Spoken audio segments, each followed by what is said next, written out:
ডেটে নিতে এতদিন সময় লাগলো? আর যখন তিনি বলেছিলেন যেখানে হিন্দুরা 30% আমরা 70% যখন চাইব তখন কেটে ভাগীরথীতে ভাসিয়ে দেবো, তখন মুখ্যমন্ত্রী চুপ ছিলেন কেন?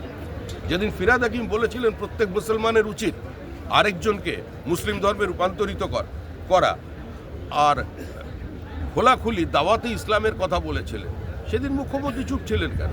আর মুখ্যমন্ত্রী তো নিজেই ঈদ উল ফিতরের মঞ্চ থেকে বলেছিলেন যে বিজেপি ইজ প্র্যাকটিসিং হিন্দু ধর্ম ইজ গান্ধা ধর্ম।